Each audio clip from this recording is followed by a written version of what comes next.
I'm Miko Halili and welcome to The Score, where we tackle the hottest and trending topics in sports.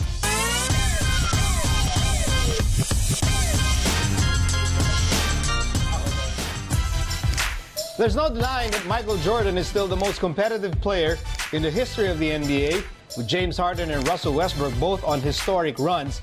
Jordan was asked which feat was tougher to achieve, scoring 30 or more points in 30 straight games or have 11 consecutive triple-doubles. Jordan replied saying that both are hard to accomplish, but if there's one thing that's tougher to do, it's winning 6 NBA championships. So, do you agree with MJ or not? Well, let's ask our guests today. Joining me for The Score are 4-time PBA scoring champion El Granada Gary David and 3-time PBA champion the Cebuano hotshot Don Ontiveros. Sakto naman, grabe. Talagang may karapatan ng ating guest to talk about this. So, sangayon ba kayo kay Michael Jordan na yes, mahirap yung kay Harden, mahirap yung kay Westbrook, pero mas mahirap yung winning 6 championships? Oo naman, mahirap yung 6 winning sa championship. Pero mas mahirap din naman yung yung maging scorer ka na consecutive ganyan, tapos yung may triple-double ba. Kaya lang, and then, yung pinag-uusapan dun yung championship eh. May pinagugutan kasi si Gary eh. So, ikwento na natin. Kasi may personal experience si Gary sa mga streak. Ikaw, nandun ka nun. Kalaban pa kami. Ikaw bumabantay kay Gary nun. Okay, so sige, kwento mo muna, Gary. What was that streak that you had? I guess this was 2012? 2012 yata ito eh. 2012. So, sa Powerade. Sa Powerade. Ilan yung, ilang games na 30 points? Minimum. 9 straight games na 30 plus points. Tapos, parang 20 plus na... More than 20. More than 20 yung points ko. At iba pa yon yung dalawang 40-point back-to-back games. na 40 point. Iba yun. O talaga nilinaw niya sa akin. Iba pa yun, mga pre. Iwalay niyo yun. So alam mo gaano kahirap yung ginagawa ni James Harden, yung ginagawa ni Russell Westbrook. Mahirap yun, pero i-credit mo rin yun sa teammate mo eh. Kasi kailangan yung teammate mo may tiwala sa'yo. Kaya mo nagagawa yun. Dahil kasi yung mga teammate mo, talagang inaayaan ka na lang gawin mo yung gusto mo. Tapos doon, basta mag-create ka lang.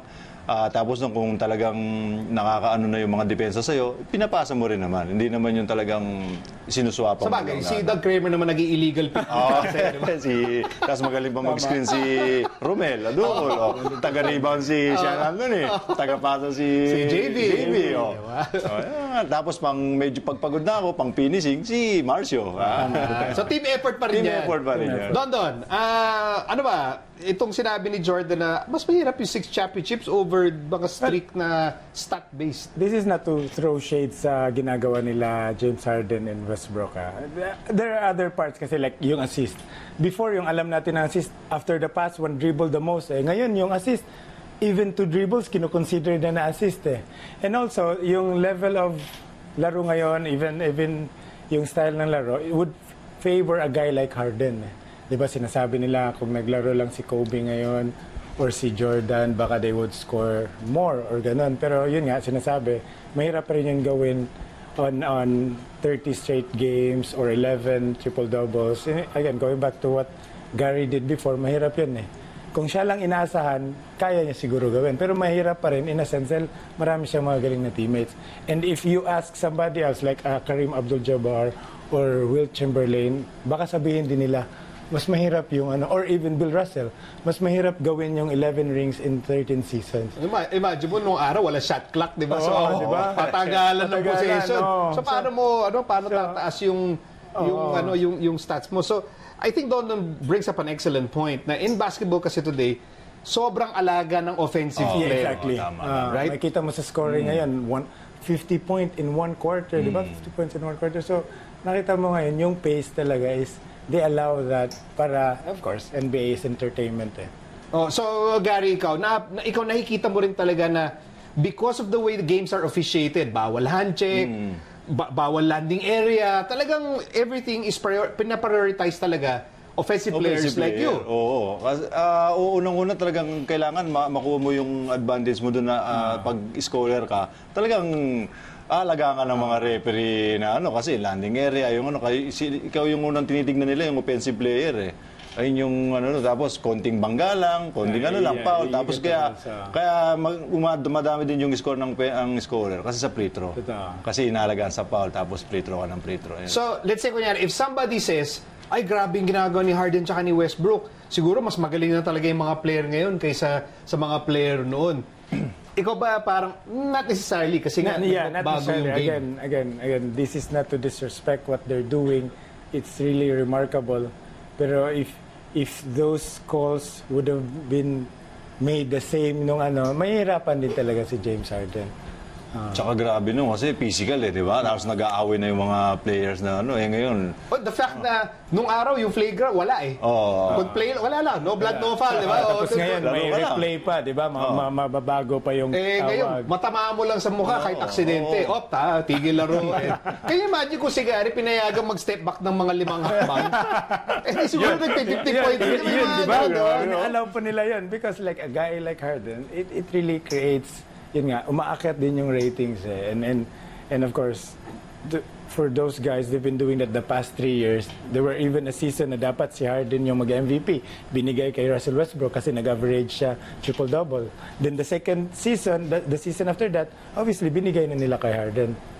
Sa kumakakita ng double step back na titira ng dribble. Pero credit mo kay Harden. Ito na-shoot niya.